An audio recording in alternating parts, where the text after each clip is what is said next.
단도직입적으로 편의점 산업이 성장 산업인가요? 편의점의 가장 큰 강점 중에 하나가 가슴이 매우 웅장해지는데. 스텝스 구독자 여러분 안녕하세요. 돈 되는 정보만을 꽉꽉 모아서 알려주는 리서치 돈알리를 진행하는 최상욱입니다. 요즘 날씨가 선선해졌는데 퇴근하면서 편의점에 들려서 뭐 맥주 사고 집에서 치킨 같은 거 시켜 드시는 분 많으실 거로 생각되는데요. 이 편의점 산업이라는 게 저희 주변에 가까이 있는 산업인데 이 산업도 돈이 된다는 정보를 제가 입수하고 오늘 하나증권에서 유통섹터를 담당하는 남성현 애널리스트를 모시고 돈알리를 진행하고자 합니다. 안녕하세요. 안녕하세요. 하나투자증권에서 유통을 담당하고 있는 남성현 연구원입니다. 오늘 뭐 편의점과 관련된 주제를 말씀해달라고 해서 나왔는데 일단 제가 아는 선에서는 가장 많은 정보를 전달해드리도록 노력하도록 하겠습니다. 든든합니다. 일단 편의점업을 성현님은 편의점업 전문가시지만 네. 저는 편의점에 가서 그냥 물건만 사는 소위 고객이거든요. 네. 그래서 오늘은 좀 투자자의 마음으로 빙의해가지고 편의점을 물어보려고 하는데 단도직입적으로 편의점 산업이 이게 성장 산업인가요? 이 애널리스트 사이에서도 뭐 편의점 산업이 성장 산업이냐 아니면 성숙기 산업이냐 얘기가 많은데 제가 판단하기에는 성장 산업이다라고 보고 있습니다. 제가 성장 산업이다라고 정의를 내리는 이유는 전체 수요 자체보다는 확실히 공급이 증가하는 과정에서 수요가 여전히 이끌어낼 수 있는 시장이다라고 판단을 하고 있고요. 지난해 같은 경우에도 편의점 시장에서는 거의 2,000개 이상의 점포 순증이 일어났습니다. 이거는 편의점 협회 기준으로 저희가 보는 거기 때문에 실제로 네. 편의점 협회에 등록되지 않은 회사까지 포함하면 이거보다 조금 더 많다라고 보시면 좋을 것 같고요. 일단은 이 전체 편의점 공급 물량이 늘어나면 네. 기존에 있었던 점포들의 매출액이 빠지지 않는 한 한마디로 이제 전체 공급 부분에 대한 매출액 성장률이 기존에 있었던 점포들의 매출액을 이제 조금 상쇄하는 속도 자체가 더 큰 한 성장 산업이다라고 정의를 내릴 수 있고요. 저는 장기적으로 놓고 봤을 때도 이게 계속해서 성장할 거다라고 보는 이유가 이 결국은 편의점이라고 하는 게 그냥 단순 산업으로 보지 마시고 가맹점 산업이거든요. 네. 그럼 결국 자영업자 자체가 증가할 수밖에 없는 국내의 그 매크로 환경을 감안했을 때 결국 공급 부분이 계속해서 늘어나기 시작을 하면서 전체적인 시장이 확대될 거다라고 첫 번째로 보고 있고요.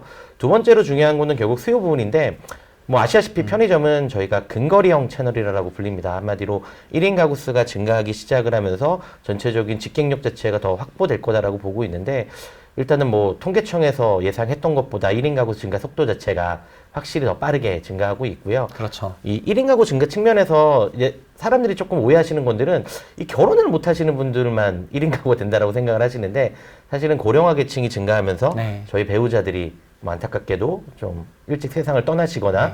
아니면 뭐 혼자 사시는 독거노인 자체가 늘어나기 시작을 하면 이분들이 결국은 온라인도 못하고 그 다음에 대형마트 가서 장을 구매하지 않거든요. 그러다 보니까 네. 수요적인 측면에서도 편의점 시장은 현재 구조보다는 조금 더 성장할 수 있는 요건이 많이 갖춰져 있다고 보고 있습니다. 편의점 산업이 이렇게 성장 산업이냐고 물어봤는데 답변을 잘해주셨는데 그 애널리스트들끼리 편의점 산업이 성장 산업이 아니다 이런 말을 하는 그런 경우도 있다고 하는데 약간 그 논란이 되는 포인트가 어떤 포인트죠? 이제 그런 거죠. 점포가 바로 옆에 하나 출점을 하면 전체 시장이 마켓이 더 커져야 되는 부분인데 네. 일반적으로 어떻게 생각을 하냐면 만약에 이런 거죠. 100이라는 매출을 일으키는 점포가 하나가 있어요. 근데 여기서 또 다른 100이라는 점포 자체를 출점을 했을 때 네. 이게 200이 되지 않고 왜 150 정도가 되니까 이거는 결국 편의점 시장이 뭐 하나가 점포를 했을 때 기존 점포가 어느 정도 매출이 조금 낮아지는 효과가 있지 않느냐라는 논란인데 이거는 조금 잘 생각해 봐야 되는 건 저희가 성숙 산업이냐 성장하지 않는 산업이라고 하는 거는 전체 시장의 규모 자체가 공급이 아무리 있음에도 불구하고 올라가지 못하는 시장을 저희가 성숙 산업이다라고 부르는 거고요. 결국 성장 산업이라고 하는 거는 추가적인 출점을 통해서 그 아까 말씀드렸던 50만큼의 전체 네. 수요를 이끌어낼 수 있으면 이거는 성장하는 산업이다라고 보는 게 맞다라고 보고 있습니다. 근데 저도 애널리스트지만 상당히 많은 공격적인 성장률을 좀 좋아하거든요. 네, 그렇죠. 네. 그러다 보니까 약간의 낮은 성장률을 봤을 때는 이제 성장이 거의 끝물 아니냐라고 표현을 많이 하세요. 그런데 잘 생각을 한번 해보시면 2000년 초반에 저희가 치킨 시장이 성숙기에 접어들었다. 이건 뭐 다 주변에 있는 치킨 시장 자체는 너무나 이제 점포 출점이 많이 이루어졌다라고 언급을 하시거든요. 네. 안타깝게도 지금 이미 7만 개가 넘어가면서 치킨 시장 자체도 아직까지 성장을 하고 있습니다. 결국은 이 공급과 수요에 있어서 바로 매칭이 딱 돼서 그냥 같이 성장하면 좋은데 네. 뭐 사실은 그렇잖아요. 뭐 가맹점을 출점하고 싶은 분들의 수요나 그 원하는 니즈나 아니면 수요라고 하는 1인 가구 수가 증가하는 속도가 사실은 100% 매칭이 되지 않아요. 네. 그러다 보니까 일시적으로는 이게 공급 과잉인 것처럼 보일 수 있고 일시적으로는 뭐 초과 소요인 가능성도 있고 네. 근데 이 과정을 매년 볼 때마다 애널리스트의 판단 기준에 따라서 이제 끝난 거 아니야. 이게 뭐 더 이상 성장 못해. 네. 이런 식의 논리도 있는 거고요. 저같이 장기적인 관점에서 놓고 봤을 때는 여전히 출점을 통한 성장이 이루어지고 있기 때문에 성장하는 산업으로 보는 게 합당하다라고 저는 판단을 하고 있습니다. 네.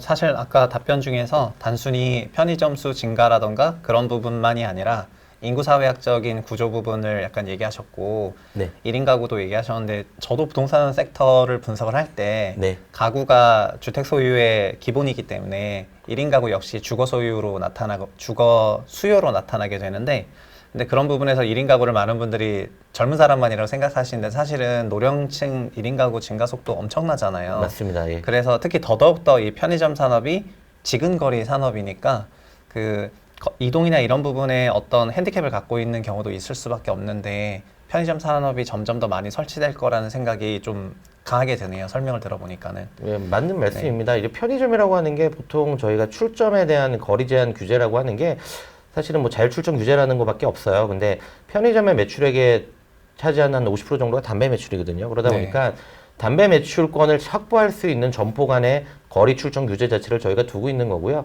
이게 지금 2018년인가 19년도에 이제 서울시 조례 자체가 바뀌면서 담배권에 대한 거리 제한이 과거에 50m에서 100m로 확장이 됐지만 그 전까지 출점한 속도를 놓고 보면 결국은 50m 안에 편의점은 한 개씩 다 있다는 얘기입니다. 대부분. 네. 예, 왜냐하면 편의점 회사 입장에서 담배권을 확보하지 못하고 점포로 출점을 했을 때 매출액이 50%밖에 안 나온다는 얘기거든요.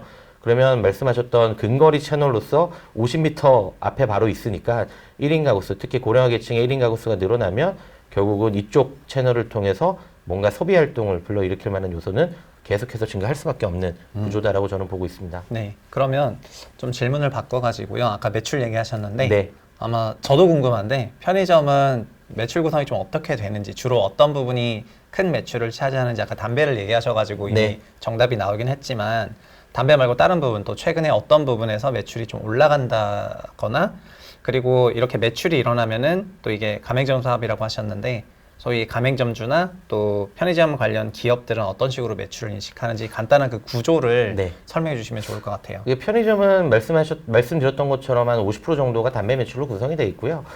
사실은 뭐 최근에는 이제 프레시푸드라든지 그 즉석식품 비중 자체가 계속해서 증가를 했는데 향후 한 2, 3년 정도는 약간 슬로우한 것 같아요.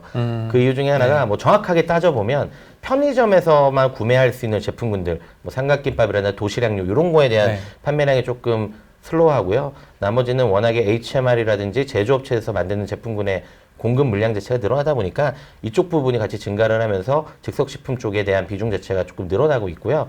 그 다음에 2012년 이후로 인위적으로 비식품 부분에 대한 포트폴리오는 약간 빼버렸습니다. 그러니까 저희가 비식품 부분하면 뭐 손톱깎이라든지 뭐 데일밴드라든지 네. 식품이 아닌 제품군에 대한 이 디스플레이 공간을 약간은 빼버리기 시작을 하면서 고마진 포트폴리오로 좀 전환하려는 작업을 했기 때문에 그거 관련된 매출 비중 자체는 약간 슬로우하다라고 보시면 좋을 것 같고요. 가맹점의 비즈니스 모델의 기본 구조는 점주의 수익에서 일정 부분 회사가 돈을 수취하는 구조를 얘기를 합니다. 근데 편의점이라고 하는 회사는 가맹본부 자체의 출점 방식 자체가 조금 특이해요. 이게 무슨 얘기냐면 저희가 치킨집을 하나 차릴 때는 네. 교촌치킨만 하더라도 거의 한 1억 원 이상 그러니까 저희가 임대료나 권리금을 제외한 1억 원 이상의 투자가 되는데 편의점은 평균적으로 한 7천만 원 중반 정도가 됩니다. 그 이유 중에 하나는 뭐냐면 편의점 회사에서 지원하는 금액이 많아요. 아, 지원을 해준다고요? 예, 저희가 가맹점 계약을 하면 사실은 거기에 들어가는 집기 설비료라든지 인테리어를 다 점주가 하거든요. 그러다 보니까 당연히 점주가 하다 보니까 가맹점 회사들은 이 점주한테 수취할 수 있는 금액 자체가 크진 않거든요. 근데 편의점은 편의점 업체가 해줍니다. 예, 그러다 보니까 사실은 이게 상당히 좀 저가로 점포 출점을 할 수 있게 되는 거고, 그래서 편의점 업체들의 매출은 어떻게 구성이 되냐면, 당연히 그러다 보니까 수수료율이 높을 수밖에 없죠. 그래서 기본적으로 점주가 벌어들이는 상품 마진율, 네. 그러니까 과자를 하나 팔았을 때 남는 마진의 35% 정도를 수치를 하고요. 최근에는 신가맹 형태라고 해서 2019년부터 일단 인건비 자체가 저희가 많이 올랐잖아요. 네. 예, 그렇게 최저임금이 올라가기 시작하면서 가맹점 좀 힘드니까 요거를 한 29% 정도로 낮추는 낮춰줬어요? 예, 신가맹 형태로도 네. 전환을 하면서 수수료를 바뀌고 있고요. 여기다가 상품을 공급하는 거는 대부분 매출 원가로 그냥 바로 공급을 합니다. 네. 그러니까 실제 매출 구성은 매출액, 그러니까 상품을 공급하는 공급 원가 네. 플러스 점주가 벌어들이는 총 이익률 수수료에서 한 29에서 35% 밴드 사이를 수치하는 구조고, 이거는 사실은 점주가 또 선택을 할 수가 있어요. 내가 모든 인테리어 비용, 내가 모든 임대차 계약을 한다. 그럼 당연히 편의점에서는 이거보다 낮게 가져갑니다. 다만 제가 말씀드렸던 평균적으로 7천만 원 정도 되는 형태가 되면은 한 35% 정도를 수치하는 구조다라고 보시면 좋을 것 같습니다. 그러니까 편의점에서는 일반적으로 이 35%에서 가져가는 거기 때문에 네. 저희가 상품 마진율이 한 35% 정도 되거든요. 네. 예, 그러니까 35%에서 35%를 곱한 한 11%에서 12% 정도 네. 사이다라고 조금 보시면 좋을 것 같고요. 제가 되게 복잡하게 어렵게 설명을 드렸지만 대부분의 가맹점 형태가 한 12%의 평균적으로 수치를 합니다. 그래서 달라 보이지만 사실은 같은 로직으로 이루어지고 있다고 보시면 좋을 것 같습니다. 네네.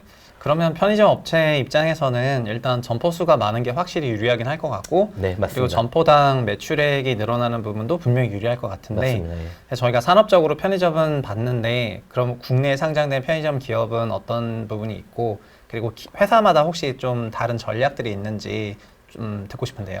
지금 직접적으로 편의점 산업을 주요 산업으로 영위하고 있는 회사는 잘 아시는 GS 리테일이라는 GS25C를 운영하는 회사가 있고요. 네.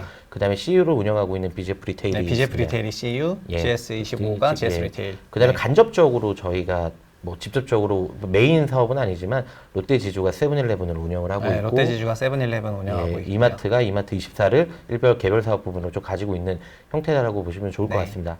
롯데나 뭐 이마트 입장에서도 개별적인 전략이 있긴 하지만 저희가 주식적인 관점에서 접근했을 때는 네. 너무나 마이너한 매출 구성과 이익 구성을 가지고 있기 때문에 이걸 언급하는 것은 별로 큰 의미는 없을 것 같고요.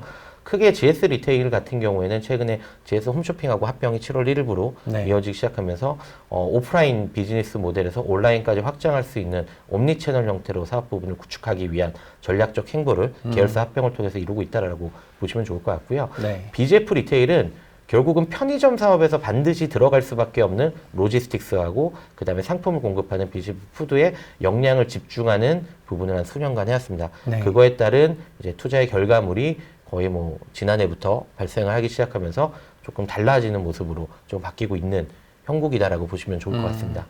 그러면은 BJF 리테일 같은 경우에는 조금 편의점의 어떤 내재적인 부분을 강화하는 형태로 이루어진 것 같은 느낌이고, 아까 푸드라든가 이런 부분이. 네, 맞습니다. 그리고 GS 리테일 같은 경우에는 홈쇼핑이랑 합병했다고 하셨는데, 이게 홈쇼핑 같은 경우에는 약간 뭐랄까 오프라인의 편의점업이랑 조금 상관관계가 큰 업은 아닌데 네. 어떤 그림을 보고 합병했다고 설명하면 되는 거예요? 이게 그 첫 번째는 GS 홈쇼핑의 성장성이 조금 구조적으로 좀 한계가 있었어요. 그러니까 저희가 보는 홈쇼핑 TV 채널에서 보이는 라이브 커머스라고 하는 부분이 과거에는 저희가 케이블 사업자라든지 IPTV 가입자 수 자체가 늘어나기 시작을 하면서 네. 일단 이 채널을 보면서 구매하는 계층 자체가 늘어났었는데 뭐 아시다시피 지금 뭐 케이블 안 보신 분들이 거의 없으니까 대부분의 성장성이 조금 제한되기 시작을 했고요.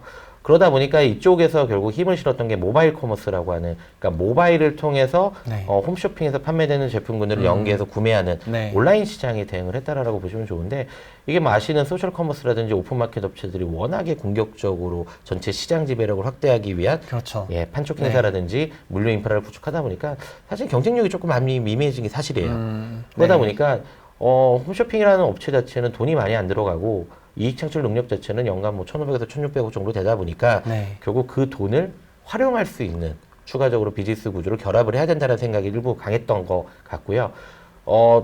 편의점 업체 입장에서는 뭐 아까 앵커분께서 말씀하셨던 것처럼 점포당 매출액이 계속 커져야 되는데 네. 편의점에서 디스플레이된 제품군만으로 점포당 매출을 키운다는 게 사실은 조금 한계가 있습니다. 오프라인 매장은. 그렇겠죠. 면적 제한이 있으니까요. 예, 그러다 보니까 뭐 일본처럼 그러면 영업 면적을 40평까지 늘려야 되는데 이러려면 뭐 도시락의 판매 매출이라는 급격하게 증가하거나 네. 네. 아니면 사람들이 정말 가공식품을 어마어마하게 드셔야 돼요. 네. 근데 꼭 이렇게 해야 된다라고 보기도 어렵잖아요. 네. 그리고 이 가맹점 사업이다 보니까 이분들한테 갑자기 20평 정도의 임대 면적을 가지고 있을 걸 40평으로 넓히세요. 그렇죠. 그것도 부담이죠. 예, 네. 임대료하고 인건비가 부담이 되잖아요. 네.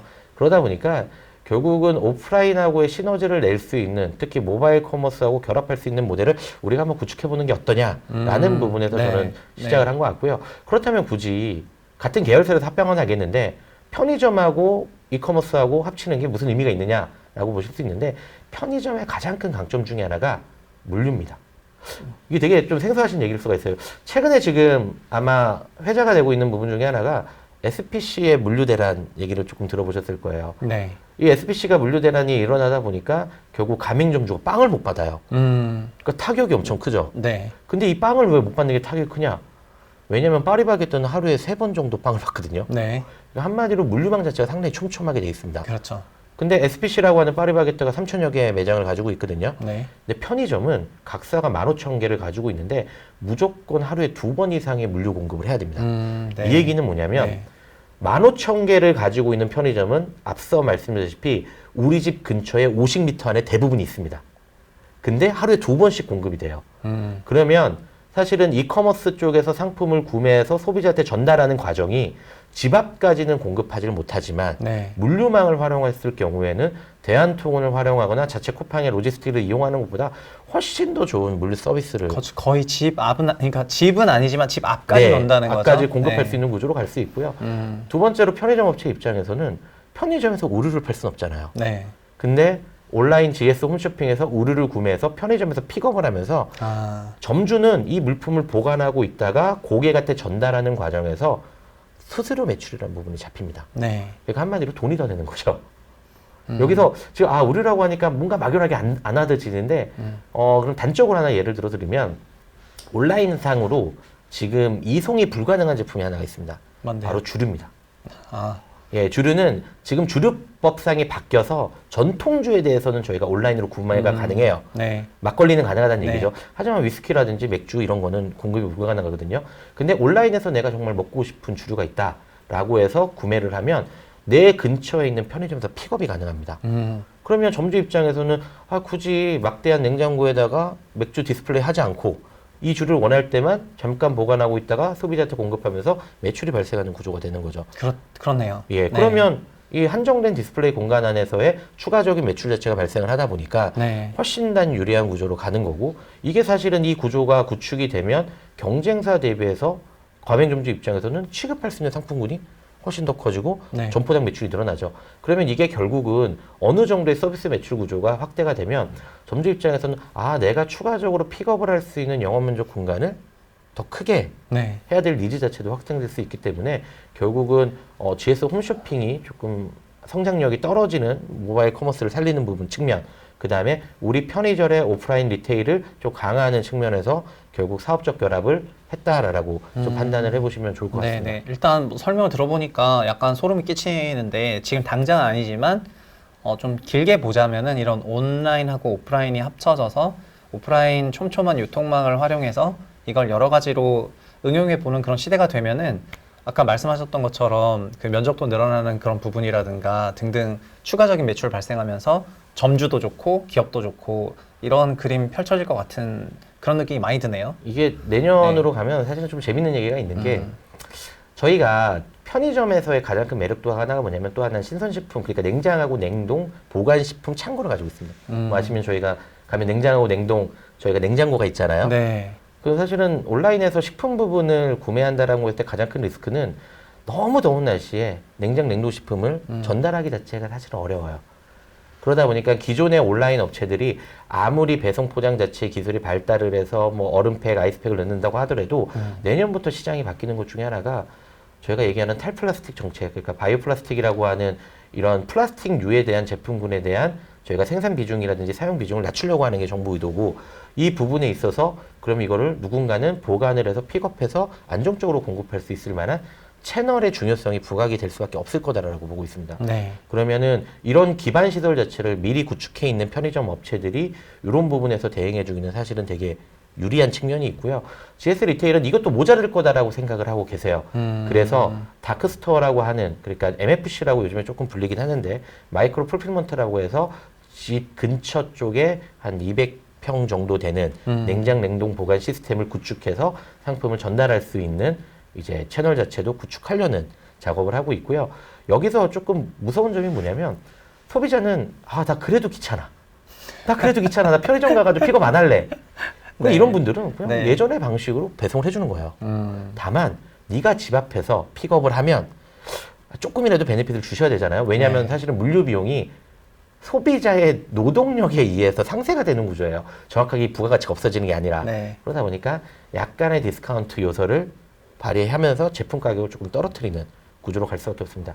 온라인은 소비자 입장에서는 항상 그렇게 생각해요. 온라인이 오프라인보다 더 싸다라는 인식이 있는데 그 싸다라는 인식의 개념하에서는 내 모든 물류 비용을 포함한 토탈 코스트가 오프라인 구매 비용보다 싸다라는 인식이 있거든요. 네. 그럼 이 물류 비용에 대한 효율화 자체를 할 수 있으면 결국 소비자 입장에서는 GS가 다른 건 모르겠는데 특정 제품군의 몇 개는 물류비가 어느 정도 빠지다 보니까 다른 경쟁사보다 조금 저렴하네? 그러면 저같이 짠돌이 같은 사람들은 분명히 가서 픽업을 할 수밖에 없는 구조로 바뀔 수밖에 없다라고 보고 있어서 이들이 노리는 시장은 온라인 전체 시장이다라고 보기는 어려워요. 다만 가격에 예민하고 네. 앞서 말씀드렸던 특정 제품군에 대한 니즈가 있는 부분에 대해서는 확실히 조금 마음을 울릴 수 있는 전략을 짜고 있다라고 보시는 게 맞는 것 같습니다. 일단 뭐 그냥 설명을 들으니까 가슴이 매우 웅장해지는데 저는 이렇게 편의점의 그 소위 20평 정도 되는 이런 공간에 물론 집 근처에 많이 있는데 그런 공간을 둘러싼 이런 엄청난 그런 전략들이 숨겨져 있을 거라고 생각을 못했지만 좀 설명을 들으니까 되게 합리적으로 와닿는 부분이 좀 많이 있었거든요. 단순히 편의점이 그냥 어떤 주식으로 어떤 산업으로 이렇게 바라보는 거를 넘어가지고 이게 좀 더 긴 호흡에서 최근에 이렇게 투자를 집행해 나가는 그런 기업들이 있다는 설명을 들으니까 좀 더 가슴이 쿵쾅거리는 부분이 있긴 했어요. 물론 주식이나 투자적인 관점에서 보자면은 뭐 지금 당장 사가지고 뭐 당장 내일 올라간다 이런 얘기를 전달하는 그런 건 아니겠지만 긴 텀에서 바라보자면은 사회학적이나 구조적이나 아니면 요즘 사회의 트렌드라든가 이런 걸 반영했을 때 편의점 상장 기업들 유심히 쳐다볼 필요가 있는 것 같습니다. 확실히 그냥 대충 둘러봤을 때하고 깊게 이렇게 분석해서 봤을 때랑 정말 좀 다른 게 있는 것 같은데 편의점도 그런 대표적인 종목이 아니었나 이렇게 생각이 네, 됩니다. 맞습니다. 이상 오늘 도날리는 여기까지 하겠고요. 지금까지 고생해 주셨던 하나투자증권의 남성현 애널리스트님과 함께 인사를 드리겠습니다. 감사합니다. 감사합니다.